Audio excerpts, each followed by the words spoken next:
오직 주님만이 홀로 예배받아 주옵소서.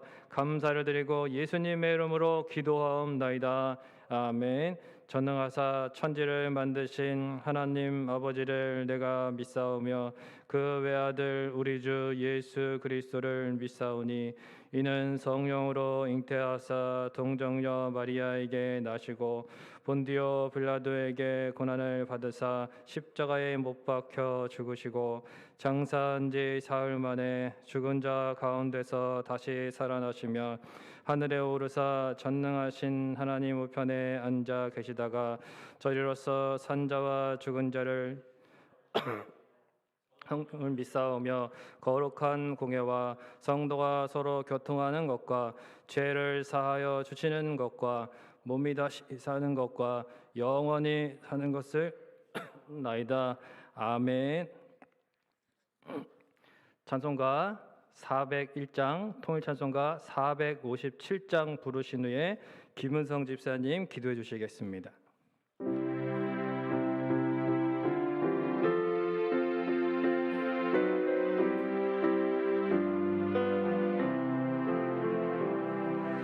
주의 곁에 있을 때 마음이 든든하오니 주여 내가 살 동안 인도하여 주소서. 주여 주여 나를 인도하소서. 세상 살 동안 주여 인도하소서. 피난처인 예수여 세상 물결 험할 때 크신 은혜 베푸사 나를 숨겨주소서. 주여 주여 나를 인도하소서. 빠른 세상 살 동안 주여 인도하소서. 세상 풍파진 않은 영화로운 나라와 눈물 없는 곳으로 들어가게 하소서. 주여 주여 나를 인도하소서. 빠른 세상 살 동안 주여 인도하소서.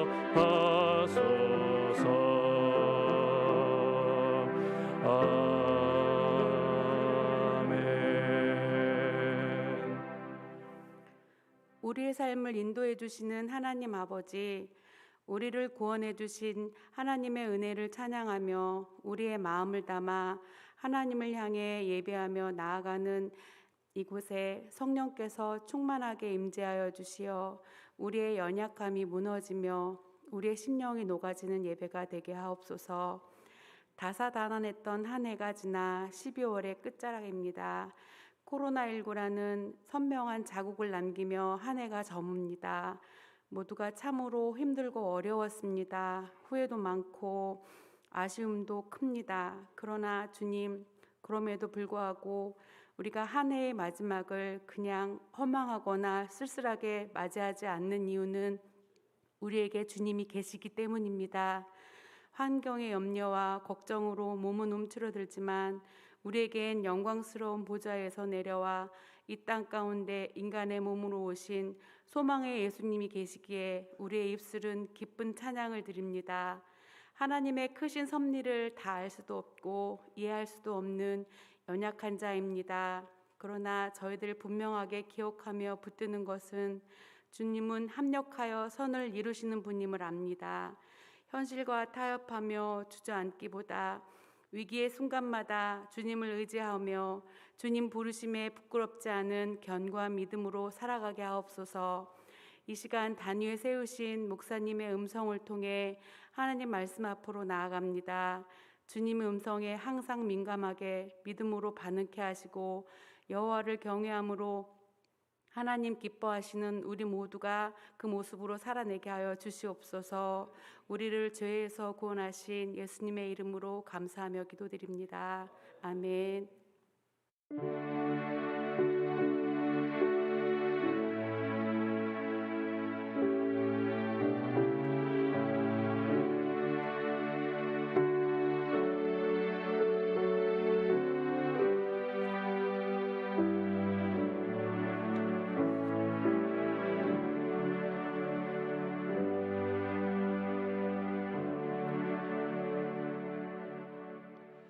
교회 소식 주보를 참조해 주시기 바랍니다.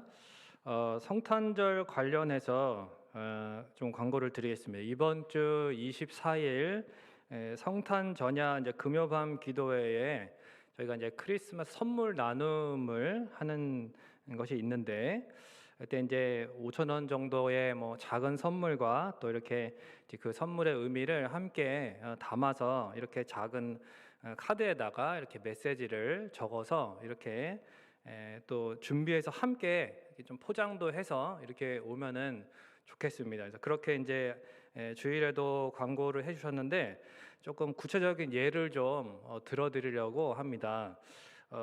예를 들어서 이제 뭐 삼립 호빵 같은 거를 이렇게 이제 준비를 하셨다고 하면 작은 선물을 준비하다 보니까 이게 이제 의미를 좀 담았으면 좋겠다는 거죠. 그래서 저 같은 경우는 이제 이렇게 카드에 한번 적어 볼 수 있겠다고 적어 봤는데, 뭐 성탄절을 맞이하여서 작은 선물을 나눕니다. 찬바람이 불어오면 생각나는 호빵을 준비했습니다. 안에 따뜻한 단팥을 머금은 이 호빵을 드시면서 마음까지 따뜻한 온기로 가득 차시기를 소망합니다.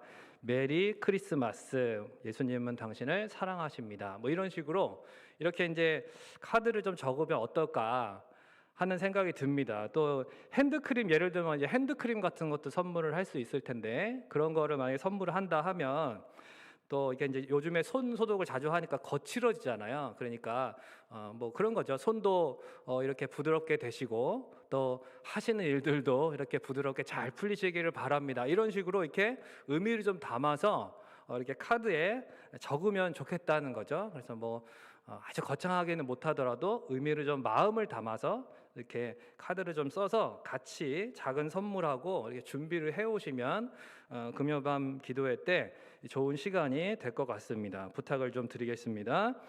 또 성탄절 예배 때에 차량 운행은 주일 3부 예배 시간과 같이 운영이 됩니다. 그래서 주일에도 광고가 되었지만은 그 성탄절 예배 이제 1년에 한 번이다 보니까 보다 많은 성도들이 오실 수 있도록 그렇게 이제 방역 지침에 따라서 좀 백신 접종 완료자 분들이 좀 와주셔야 되는 상황입니다. 그래서 불가피한 상황이기 때문에, 안 그러면 이제 188명으로 30%로 제한이 되기 때문에 좀 인원이 많이 오시거든요. 성탄절 예배 때는. 그래서 백신 접종 완료하신 분들이 이렇게 이제 와주시기를 바라고, 참고로 저희 가족 같은 경우도 이제 다 백신을 완료를 하지 못했기 때문에 이제 그때는 온라인으로 이렇게 드리게 됐습니다. 그래서 다 그렇게 이제 협조를 좀 부탁을 드리고 양해를 부탁드리겠습니다.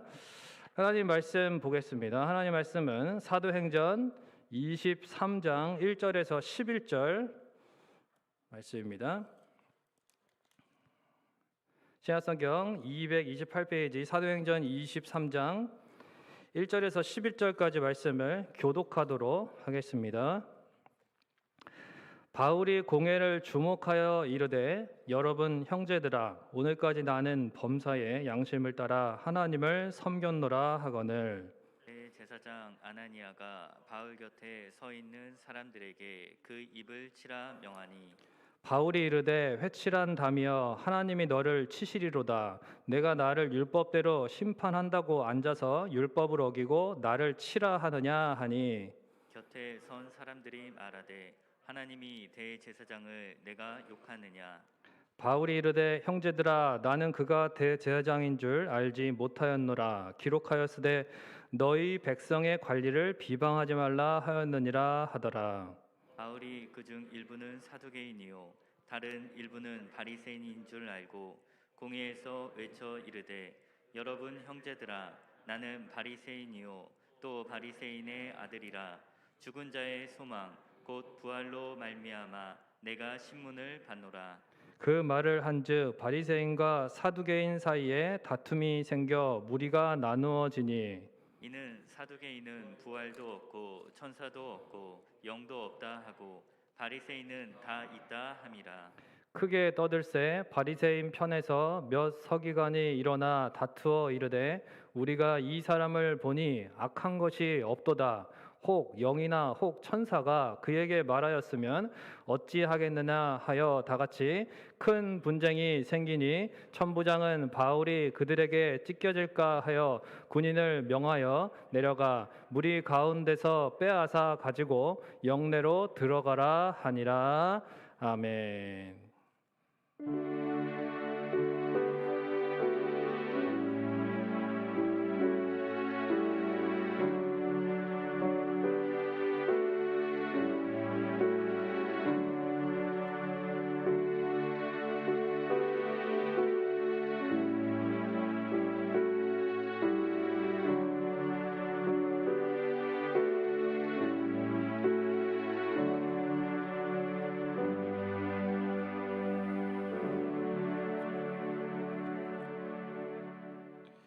항상 선하시고 인자하신 아버지 하나님, 그 거룩하신 본질에도 불구하고 우리를 향한 한없는 사랑과 자비를 베풀어 주셔서 하나님 우리를 자녀로 품어주시니 감사를 드립니다. 하나님 앞에 나와서 이렇게 귀한 예물도 함께 드리며 하나님 앞에 예배합니다. 하나님 이 귀한 예물을 하나님 그 마음을 그 심령을 받아주셔서 하나님께서 기뻐하시는 복된 삶으로 더욱 인도하여 주시고 때를 따라 도우시는 은혜 가운데에 하나님 채워주셔서 늘 하나님의 돌보심을 깨닫고 또한 하나님 전하는 그런 은혜의 통로가 되게 하여 주시옵소서. 우리 모두에게도 이 시간 동일한 은혜를 주시기를 원합니다. 하나님 특별히 말씀을 통해서 깨닫게 하여 주셔서 사도 바울이 그 공회 앞에서 참으로 보였던 그 모습이 우리에게 신앙의 교훈이 되며 또한 우리로 하여금 바른 믿음의 길을 걸어가게 하고 무엇보다도 예수 그리스도를 온전히 바라보게 하는 시간 되게 하여 주옵소서. 감사를 드리고 예수님의 이름으로 기도하옵나이다. 아멘. 할렐루야. 네, 우리 함께 옆에 계신 분들하고 인사 나누실 때 이제 올 한 해가 얼마 남지 않았습니다. 올해 표로 같이 인사하겠습니다. 어디에서나 그리스도인으로 살겠습니다. 이렇게 인사하겠습니다. 어디에서나 그리스도인으로 살겠습니다. 감사합니다. 요즘에 새벽에 큐티 본문으로 하니까 참 좋죠. 네, 저도 너무 좋고 정말 이렇게 하루 종일 묵상할 수 있고 더 참 좋습니다. 근데 조금 아쉬운 거 있어요. 개인적으로 한 가지 아쉬운 건 뭐냐면 저도 이제 주일 새벽에 이렇게 이제 큐티 본문으로 하다 보니까 제가 원래 이제 주일 새벽에는 뭐 이렇게 이제 사도행전도 가끔 하고 이렇게 했는데 그거는 조금 이제 좀 아쉽긴 합니다. 그러나 뭐 복습하면 되죠. 2주에 한 번씩 이제 사도행전을 살펴보게 됐는데 지금 복습을 좀 하겠습니다. 우리 지난 시간에 우리가 그 사도 바울의 예루살렘에서 이제 결박되는 모습을 보았습니다.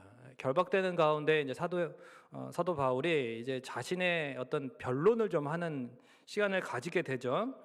그런데 그 변론 가운데 이제 바울이 간증을 했다 그랬습니다. 간증을 자기가 이전에 어떤 사람이었는데 지금은 이런 사람이 됐다.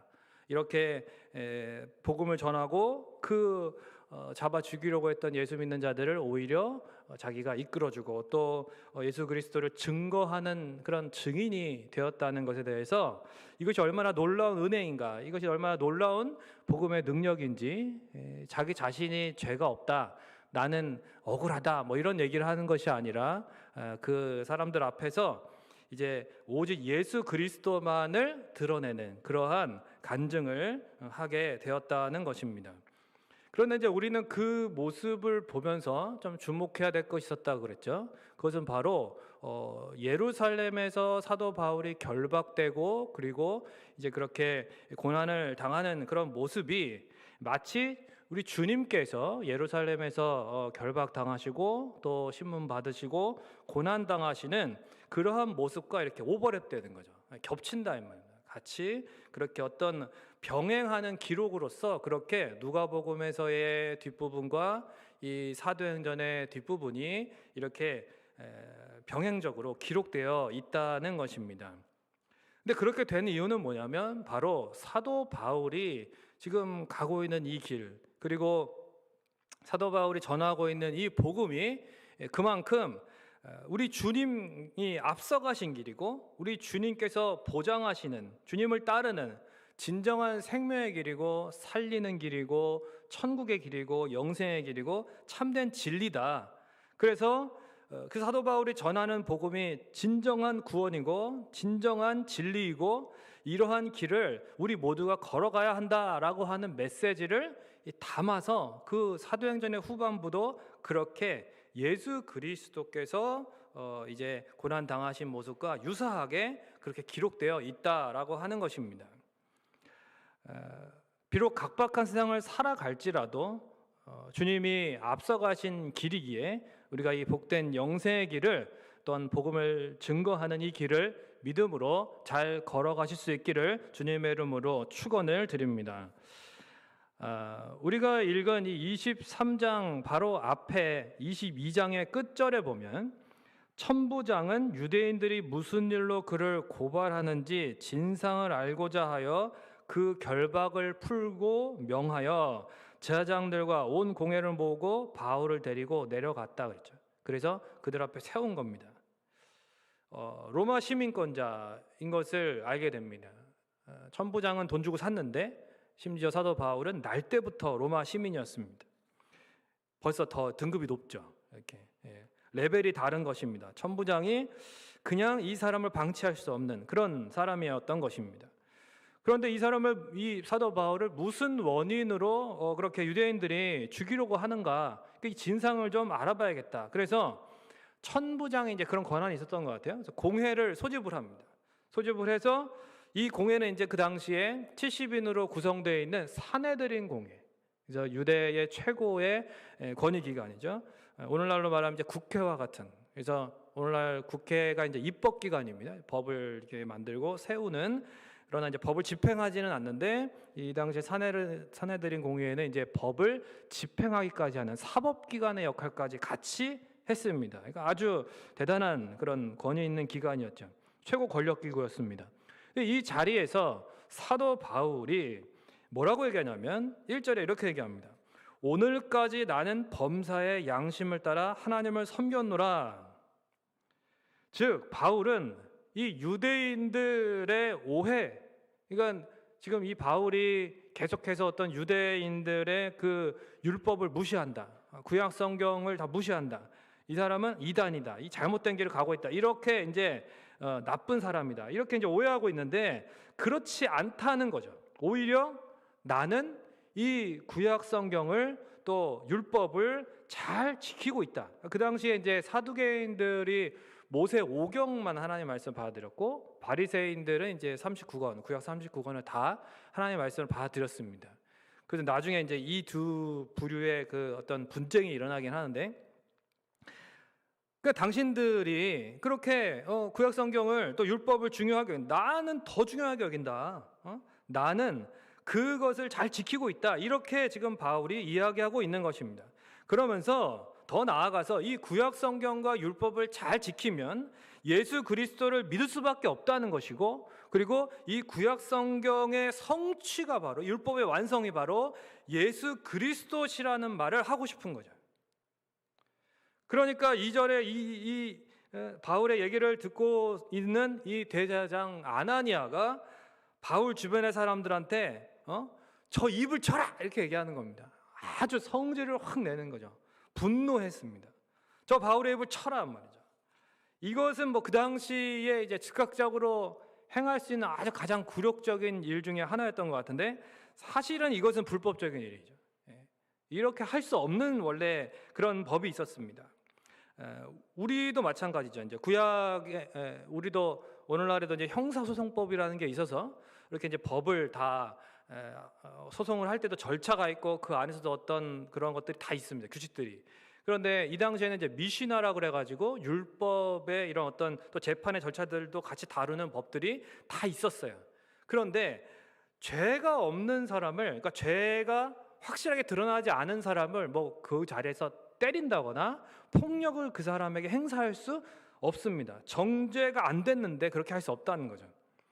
그런데 지금 이 아나니아, 자기가 아무리 대제사장이라고 할지라도 그렇게 해서는 안 되는데 지금 이게 분노를 하니까 이성을 잃은 것입니다. 그러니까 이게 절제가 안 되는 것이고, 그렇게 하다 보니까 바울 주변에 있는 그런 어떤 사람들을 시켜가지고 저 입을 좀 쳐라, 이렇게 아주 이야기를 했습니다.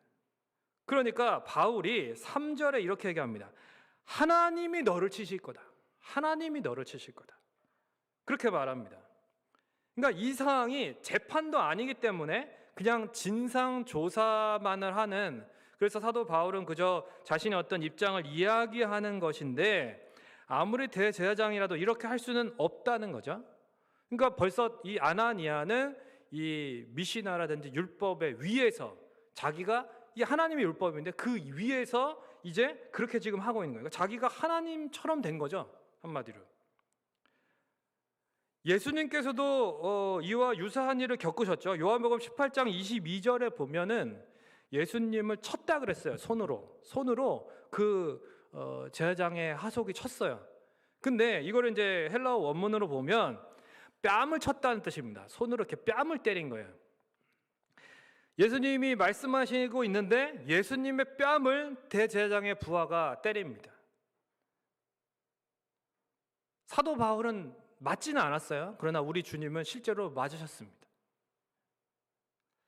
이 대제사장 아나니아는 자신이 스스로 하나님이 되어서 그 율법 위에서 지금 사도 바울을 향해서 분노를 표출하고 있었습니다.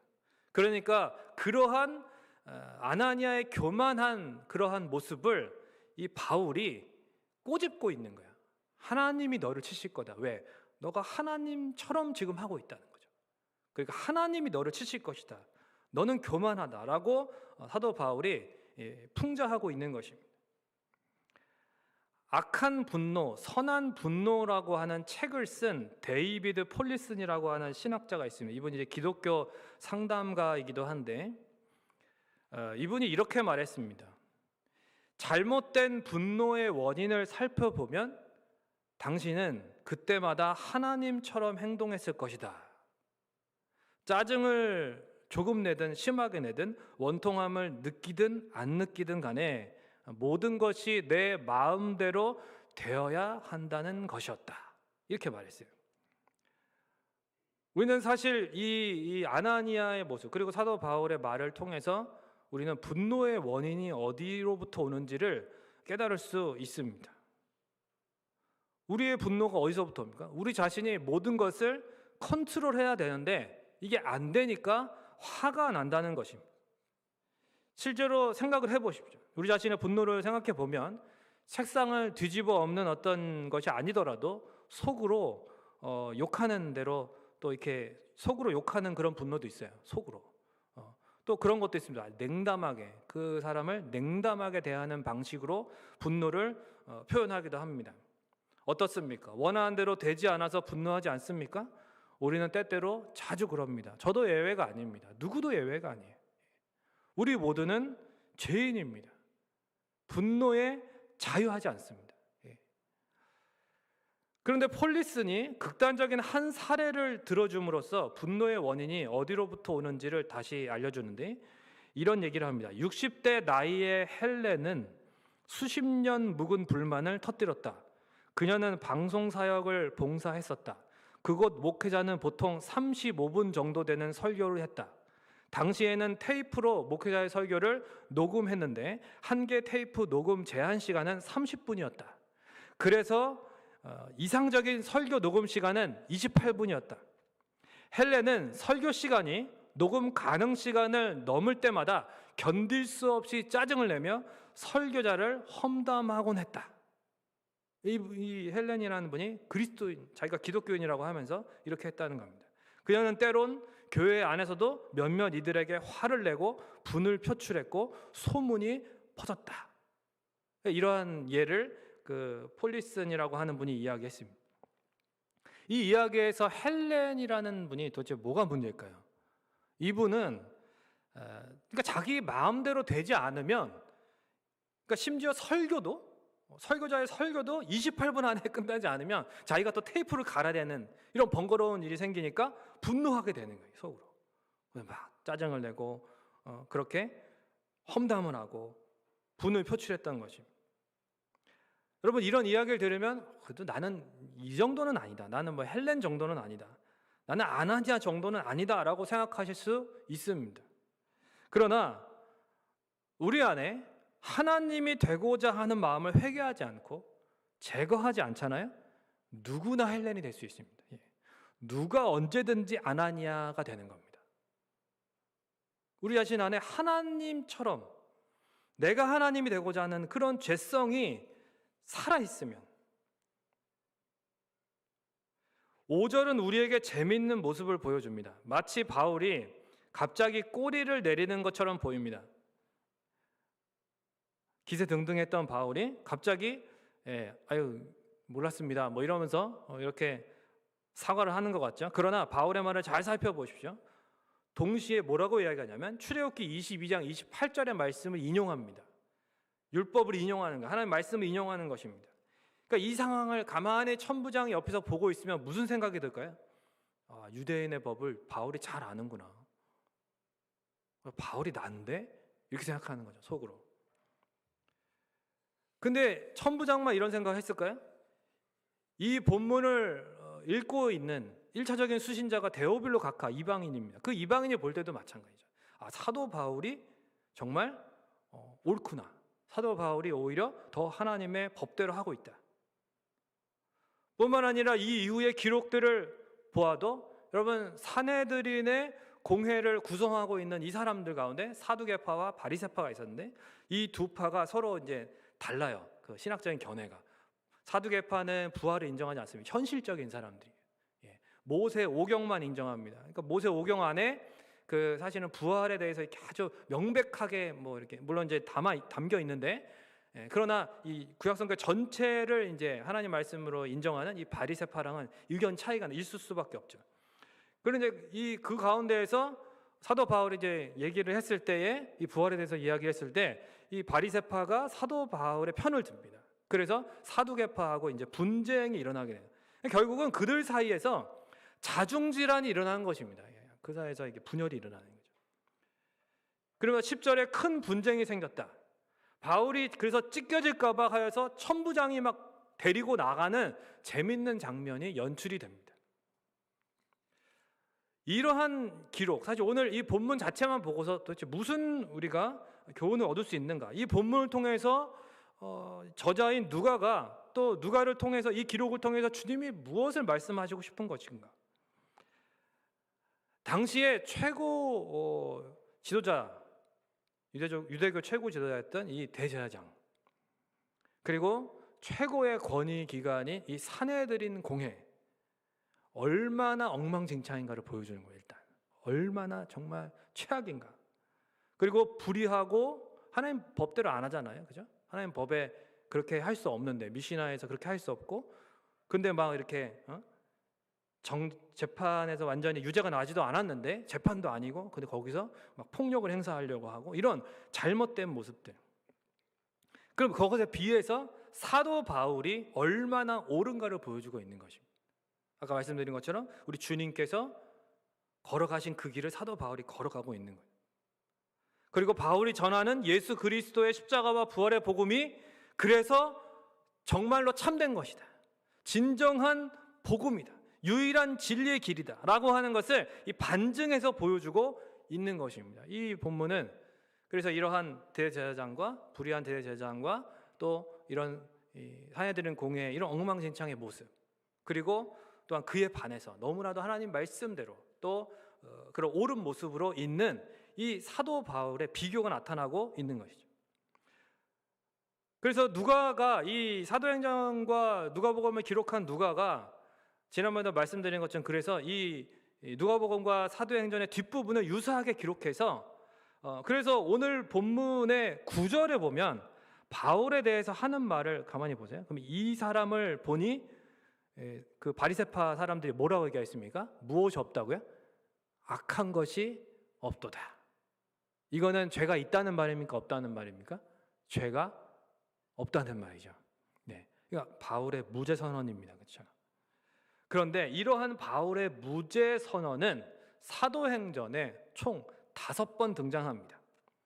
뭐 앞으로도 살펴보게 되겠지만 사도행전 23장 오늘 읽은 9절뿐만 아니라 29절에도 나오고요. 그리고 25장 18절, 25절, 또 26장 31절에도 나옵니다. 마찬가지로 누가복음에서도 예수님에 대한 무죄 선언이 23장에만 5번 나옵니다. 똑같이 23장에 등장해요. 누가복음과 사도행전. 누가복음 23장 4절, 14절, 15절, 22절, 41절 이렇게 5번 똑같이 5번씩 이 누가가 기록을 했습니다. 누가복음과 사도행전에 예수님이 결박되고 신문받고 거기서 5번 무죄 선언을 받는 것, 그리고 고난당하십니다. 사도행전 뒷부분에 사도 바울이 결박되고 신문받고 5번 무죄 선언을 받습니다. 그리고도 나중에 계속 고난을 당합니다. 그러면 우리는 누가가 왜 이러한 의도적으로 이렇게 사도행전과 누가복음에서 이렇게 병행 기록을 했는가? 예수님과 바울의 이러한 기록을 이렇게 병행적으로 비교되게끔 이렇게 잘 기록하고 있는가? 이것은 아까 말씀드린 대로 예수님처럼 바울이 옳다는 것입니다. 옳다. 예수님처럼 그 길을 가고 있다는 거죠. 그러면 이러한 내용을 통해서 우리가 2가지를 좀 살펴볼 수 있습니다. 하나는 이 본문 가운데에서 사도 바울이 보여주고 있는 담대함이 무엇인가 하는 것입니다. 정말 믿을 수 없는 담대함을 보여줘요. 지금까지야 기독교가, 그러니까 지금 우리 시대야 뭐 기독교가 세계적으로 인기가 있고 또 많은 이들이 믿고 있고 정말 그렇죠? 대단합니다. 그런데 이때 당시만 해도 바울 당시만 해도 신생 종교였고요. 모두가 의혹의 눈길로 쳐다보았습니다. 그리고 그 당시에 유대를 지배하고 있는 유대교회에서 이단으로 정죄했었어요. 그러니까 이러한 상황 가운데에서 예수 그리스도를 이야기한다는 것은 목숨을 내놓는 일입니다. 아주 용기가 필요한 일이었습니다. 그 십자가와 부활의 복음을 참인하고 말하는 것은 대단한 담대함을 보여주고 있는 것입니다. 여러분, 오늘날 최근에 또 오미크론이 뭐 어떤 한 교회를 통해서 뭐 확산되기 시작했다 이런 식으로 이제 뉴스가 퍼지게 되고, 그렇죠? 또 우세한 변종으로 그렇게 지배적이 될 것이다라는 소식들을 사람들이 들으면 또 분위기가 이제 좀 안 좋아지는 거죠. 많은 기독교인들이 움츠러들 수밖에 없는 상황이 됩니다. 이런 상황 가운데서 어쩌다가 내가 기독교인이라는 것을 누군가가 알게 되면 사람들은 기독교에 대한 온갖 불만이나 또 의문들을 우리에게 쏟아놓습니다. 평소에 알고 있었다면 뭔가 좀 요즘에도 교회 가냐? 이런 식으로 약간 그 질문에 뭔가 의도가 있는 거죠. 그만 가야 되는데 왜 가냐? 이렇게 질문하는 것처럼 들리죠. 그럼 우리는 거기서 어떻게 이야기해야 될까요? 요즘엔 교회 잘 안 가. 뭐 이렇게 둘러대시겠습니까? 그냥 난 주일만 교회 겨우 가. 뭐 이렇게. 그것도 사람 없을 때 잠깐 다녀와. 이렇게 그냥 나는 별로 신앙이 좋은 편이 아니다라는 식으로 그렇게 얘기하면 핑계가 될까요? C.S. 루이스라고 하는 사람이 이렇게 이야기했습니다. 그리스도 앞에 충실하려면 깃발을 높이 흔들어야 된다 그랬어요. 깃발을 흔들어야 된다. 우리가 그리스도의 군사고 예수 그리스도께 내가 신실한 믿음의 사람으로 온전히 살아가기 원하잖아요. 가만히 있어서는 안 됩니다. 복음의 깃발을 흔들어야 돼요. 내가 믿고 있는 이 십자가와 부활의 복음이 참이다라고 하는 것을 숨기고 부끄러워해서는 안 될 줄로 믿습니다. 사도 바울은 내가 이 복음을 부끄러워하지 아니하노니라고 고백했어요.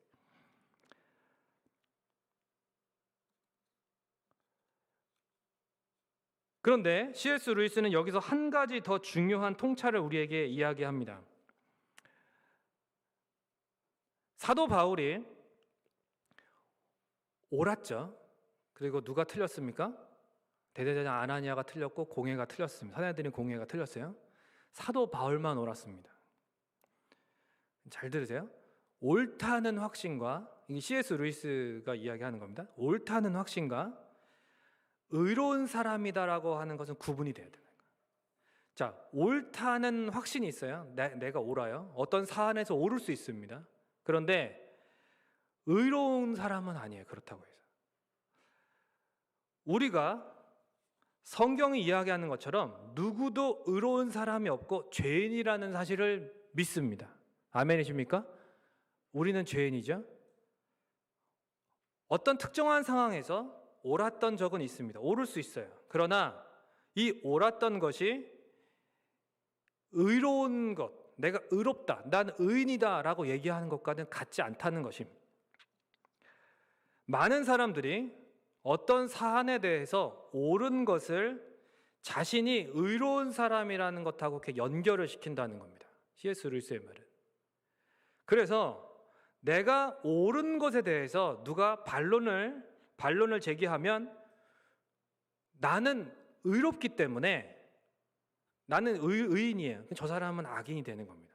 그래서 그 상대를 대할 때 교만함으로 대응하게 되고 그 교만함에서부터 무엇이 나오냐면 분노가 나온다는 것입니다. 분노가. 그러니까 자신이 옳기에 의로운 것이고 그러니까 교만해지고 이게 분노로 이어지는 것입니다. 물론 어떤 영역에서 옳은 것이 있을 수는 있습니다. 우리가 이제 성경의 진리를 믿고 그런 말씀을 항상 배우고 옳은 것을 추구합니다. 옳은 길을 가려고 합니다. 그러다 보니까 우리는 옳을 수 있어요. 어떤 영역에서. 그러나 우리가 의인은 아닙니다. 의인은 아니에요. 이것이 하나가 되면 내가 옳다고 생각하는 것과 의인이라는 것이 하나가 되면, 의롭다는 것이 하나가 되면 교만한 사람이 되고, 그렇게 되면 쉽게 분노하게 됩니다. 쉽게 분노하게 돼요. 그 반대로 이제 그래서 쉽게 분노한 케이스가 이 아나니아가 나온 겁니다. 아나니아는 자기가 옳다고 생각했고 자기가 그 하나님 위에 말씀 위에 있었습니다. 교만한 거죠. 반대로 뭔가 잘못될 수 있어요. 그러니까 옳지 않을 수도 있습니다. 우리가 옳지 않을 수도 있어요. 그럴 때 자기를 굉장히 비하하고 자기가 난 정말 완전 인간 쓰레기야, 뭐 나는 이 세상에 존재해서는 안 되는 그런 최악의 뭐 막 이런 식으로 자기를 자학하는 것까지 가는, 그것도 주의해야 된다는 것입니다. 우리 모두가 죄인입니다. 물론 때로는 옳을 수도 있어요. 또 때로는 틀릴 수도 있습니다. 그러나 성경은 우리는 모두 다 죄인이지만 그런 죄인인 우리를 예수님 안에서 하나님이 용납하셨음을 말씀하고 있습니다. 사도 바울이 오늘 이 대제사장 아나니아와 사내들인 공의 앞에서 이렇게 담대할 수 있는 이유는 그가 아나니아처럼 자기가 옳고 그래서 자기가 의인이기 때문에 교만함으로 담대한 것이 아니에요. 교만해도 담대할 수 있습니다. 그렇죠? 교만해도 굉장히 뻔뻔하고, 그렇죠? 고개가. 그러나 이 사도 바울의 이 담대함은 그것과는 정반대입니다. 사도 바울의 담대함은 그 무엇이냐? 고린도전서 4장 3절에서 4절에 이렇게 말합니다. 너희에게나 다른 사람에게나 판단받는 것이 내게는 매우 작은 일이라. 나도 나를 판단하지 아니하노니 내가 자책할 아무것도 깨닫지 못하나 이로 말미암아 의롭다함을 얻지 못하노라. 그러니까 자기 자신을 자기도 평가하지 않는 거예요. 나는 의로워 이렇게 생각하지 않는, 절대로. 또 자기를 막 자책하지도 않는 것입니다. 또 누군가가 나를 대해서 이 사내들인 공의 앞에처럼, 이렇게 아나니아 앞에서처럼 이러한 일을 당할지라도 그 앞에서 내가 담대할 수 있는 이유가 무엇이냐? 그것은 바로 한번 따라해 보세요. 다만 나를 심판하실 이는 주시니라. 이 말을 풀면 이런 겁니다. 오직 예수님만이, 오직 주님만이 나를 바르게 판단하신다라고 하는 것입니다. 나도 나 자신을, 우리 자신을 절대로 바르게 판단할 수 없습니다. 바울은 그 어떠한 상황에도 자신이 옳기에 의롭다고 여겨서 담대하거나 막 그 교만하게 그렇게 또 반대로 자신이 틀려서 아이고 내가 잘못했네 그러면서 막 궁색하게 굴고 그렇게 불의하다고 자책하고 낙심하고 좌절하고 이러지도 않았어요. 물론 죄책감이 없었다는 것은 아닙니다. 바울은 철저하게 오직 주님만을 바라보았고 나를 판단하시는 주님의 그 판단, 그 주님의 시선에, 그 주님의 말씀에 나를 집중했습니다. 주님 외에 그 누구도 심지어 자기 자신도 자신을 판단하지 않게 했다는 것입니다. 왜요? 그 주님이 바울을 위해서 죄인 취급을 받아주셨기 때문에. 모든 것에 오르실 분, 여러분 예수님만이 모든 것에서 오르십니다. 그런데 예수님만이 의로우십니다. 이러한 주님이셔요. 예수님은 이것이 맞습니다. 모든 것에서 오르시고 완전히 의로우신 유일한 분입니다. 이 주님께서 우리를 대신해서 십자가에 달려서 죄값을 치러 주셨기 때문에 이것이 복음입니다. 사도 바울이 우리가 그리스도로 옷 입는다라고 말하면서 그리스도의 의를 로마서에서 그렇게 강력하게 말하고 있고 거기뿐만 아니라 갈라디아서 또 많은 서신에서 그리스도의 의를 덧입고 우리가 그 그리스도의 의로 말미암아 의인은 믿음으로 말미암아 산다라고 계속해서 말하고 있는 이 복음의 핵심, 그것은 어떤 학자가 분석했던 것처럼 예수 그리스도께서 타락한 인생들 가운데 가장 불의한 모든 재판들을 다 받으셨어요. 합법적인 부분이 하나도 없습니다. 그렇지만 그 온전히 오르셨고 온전히 의로우신 그분이 우리를 위해서 대신 죄값을 치러주셨다는 사실, 그 사실 때문에 우리가 믿음으로 설 수 있고 안심할 수 있고 기뻐할 수 있다고 말하고 있는 것입니다. 베드로전서 2장 23절에 우리 주님께서는 욕을 당하시되 맞대어 욕하지 아니하시고 고난을 당하시되 위협하지 아니하시고 오직 공의로 심판하시는 이에게 부탁하셨다, 이렇게 말했습니다. 우리 주님께서, 왜 우리 주님께서 이 모든 타락한 인생들 가운데에서 불의하고 악한 재판들을 다 받아주셨습니까? 사도 바울이 보여주고 있는 것, 그것은 이미 주님이 가신 길입니다. 심지어 성부 하나님께도 정죄받으시고 버림받으시지 않았습니까? 왜요? 죄로 죽을 수밖에 없는 저와 여러분을 대신해서입니다. 그래서 우리로 하여금 우리는 오를 수 있지만 의롭지 않아요. 죄인입니다. 그런데 그런 우리를 의롭다 여김을 받게 해주시기 위해서, 죄인이 우리가 하나님 앞에서 의인이 될 수 있도록 해주시기 위해서 그리스도께서 우리를 대신해서 그 의로우신 분이 불의한 과정들을 다 겪으시고 죄값을 받아주셨던 것입니다. 우리의 의로운 어떤 이유가 있어서가 아닙니다.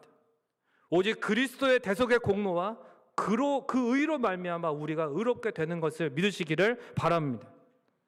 이것을 믿을 때에 우리는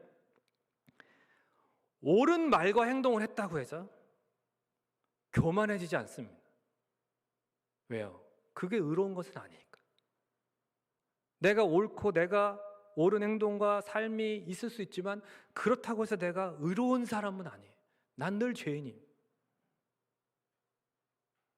내가 좋은 행동을 했기 때문에, 옳기 때문에가 아니라 오직 그리스도께서 나를 위해서 하신 일 때문에 내가 하나님 앞에 의롭다함을 받는 것이기 때문에, 그래서 내가 옳은 일을 했는데 누가 인정을 안 해줘요? 거기에 대해서 분노하지 않습니다. 이게 바른 믿음입니다. 나는 죄인이니까. 내가 옳을 수 있지만 내가 그렇다고 의로운 사람은 아니에요. 난 의인이 아니에요. 그러니까 내가 인정 못 받아도 괜찮습니다. 왜? 주님 안에서 내가 의롭다 여기면 하나님 앞에 받았기 때문에 이미 그것으로 복음 안에서 결정이 난 거예요. 할렐루야. 그러니까 우리가 어떠한 정체성을 가지고 살아가야 되는 거예요. 내 본질이 죄인이니까. 그런데 그런 나에게 하나님이 그리스도 안에서 의를 주셨기 때문에, 그래서 바른 믿음 안에 있잖아요. 교만이 싹을 틀 수가 없습니다. 그리고 교만해서 분노하지 않습니다. 이 진리 안에서는 설사 우리가 잘못을 했어요. 잘못을 할 수도 있죠. 예. 그렇다고 해서 비굴해지거나 지나치게 비하하거나 자학하지도 않게 됩니다. 왜요? 하나님께서 그리스도 안에서 우리를 받아주셨으니까. 그러니까 죄를 솔직히 고백하게 되는 것이고 진실하게 회개할 수 있게 됩니다. 하나님이 이런 나를 받아주셨어요. 이러한 믿음으로 우리는 놀라운 바울과 같은 담대함과 그리고 동시에 놀라운 겸손을 같이 소유할 수 있는 자가 되는 줄로 믿습니다. 놀라운 담대함과 이 놀라운 겸손이 동시에 있을 수 있는, 이것은 오직 그리스도 안에서만 가능한 거예요. 세상에는 없습니다. 세상에 교만하거나 아니면 막 비굴하거나 막 자학하거나. 여러분, 그러므로 평생에 우리의 정체성을 우리 자신의 의에 두지 마시고 오직 사도 바울처럼 그리스도 안에서 값없이 주어진 의를 믿음으로 받으십시오. 그리고 감사함으로 겸손히 누리고 동시에 담대하게 그리스도의 의를 전하며 살아가는 저와 여러분이 되시기를 주님의 이름으로 간절히 축원을 드립니다. 찬양 우리 함께 드리기를 원합니다. 우리 시간 예수님의 그 대속하신 은혜를 기억하고 내가 오직 그것을 바라볼 때에 진정 담대할 수 있고 겸손할 수 있는 것입니다. 이제 같이 찬양하면서 또 기도하겠습니다.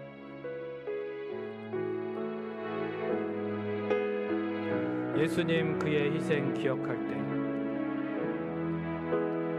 예수님 그의 희생 기억할 때 자기 몸 버려 죽으신 주,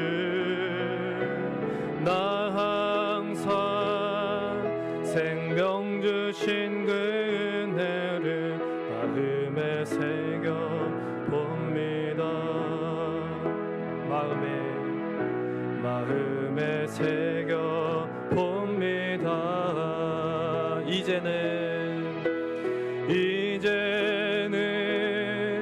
저 높은 곳에 앉으신 하늘과 땅의 왕 되신 주, 나 이제 놀라운 구원의 은혜 높여 찬양하리라,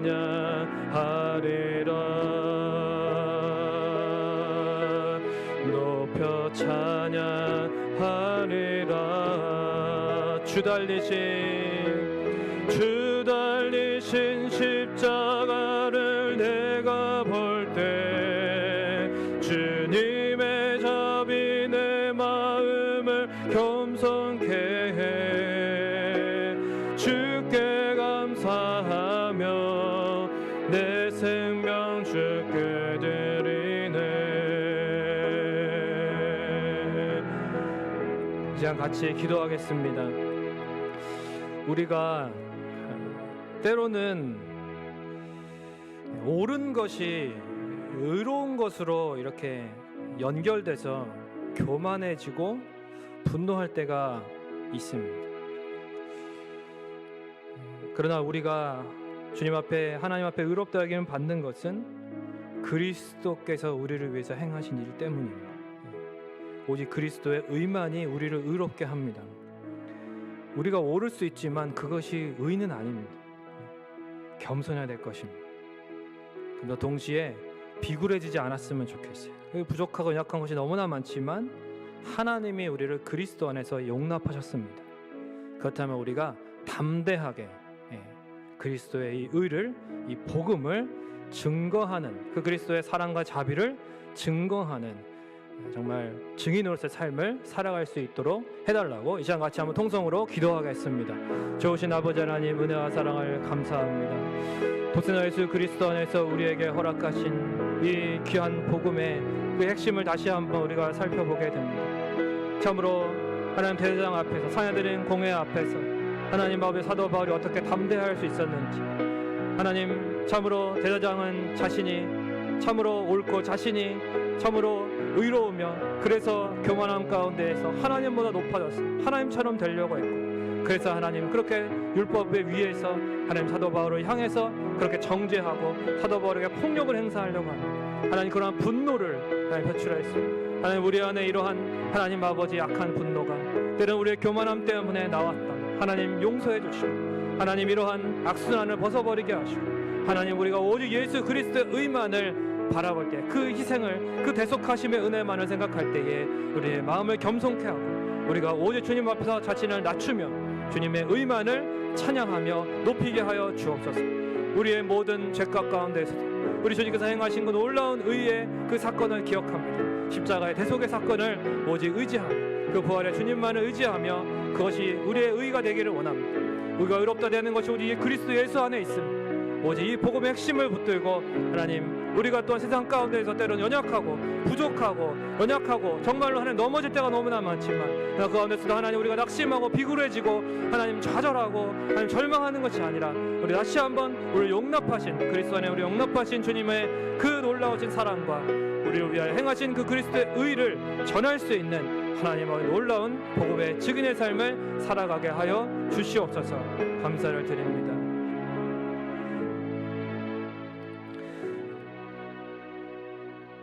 선하시고 인자하신 아버지 하나님, 그 한없는 사랑과 자비가 또한 그 공의가 그리스도의 십자가 안에서 나타나게 하심을 감사를 드립니다.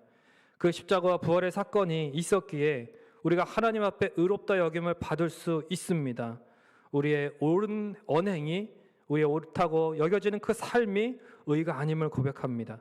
주님, 이 죄인을 용납하시고 의롭다 여겨주신 그 놀라우신 은혜를 우리가 오직 감사하며 그 안에서 겸손케 되기를 원합니다. 주님, 우리를 더욱더 겸손한 신앙으로 인도해 주시고, 동시에 우리가 세상 가운데 살아갈 때에 하나님, 때로는 우리의 부족함과 못남과 하나님 연약함으로 인해서 때로는 옳지 않은 그러한 언행들도 많이 있습니다. 그러나 그 가운데서 우리가 낙심하지 않고 절망하지 않고 비굴해지지 않는 것은 하나님이 우리를 용납하셨음을, 그리스도의 의 가운데서 우리를 구원해 주셨음을, 하나님의 자녀 삼으셨음을 우리가 그 사랑과 자비를 기억하게 하시고 그 안에서 하나님 위로받게 하시고 다시 일어서게 하여 주시옵소서. 그래야 담대함 가운데에 이 놀라운 겸손과 놀라운 담대함을 소유한 자로서 세상 가운데 복음의 증인으로 설 수 있도록 주님 우리를 사용하여 주옵소서. 이 오미크론이 다시 확산되어서 하나님 여러 가지로 참으로 기독교 하나님 분위기가 위축되어 있지만, 그러나 그 가운데서 하나님 우리가 놀라운 겸손과 놀라운 담대함 가운데 우리의 잘못이나 우리의 잘함 때문이 아니라 오직 그리스도의 의만을 증거하고 그리스도의 성탄하셔서 우리를 위하여 행하신 그 놀라우신 구원의 주님만을 드러낼 수 있는 증인들이 되게 하여 주시옵소서. 감사를 드리고 예수님의 이름으로 기도하옵나이다. 아멘. 주기도문으로 예배를 마치겠습니다. 하늘에 계신 우리 아버지여, 이름이 거룩히 여김을 받으시오며 나라에 임하옵시며 뜻이 하늘에서 이루어진 것 같이 땅에서도 이루어지이다. 오늘날 우리에게 일용할 양식을 주옵시고 우리가 우리에게 죄 지은 자를 사하여 준 것 같이 우리의 죄를 사하여 주옵시고 우리를 시험에 들게 하지 마옵시고 다만 악에서 구하옵소서. 대개 나라와 권세와 영광이 아버지께 영원히 있사옵나이다. 아멘.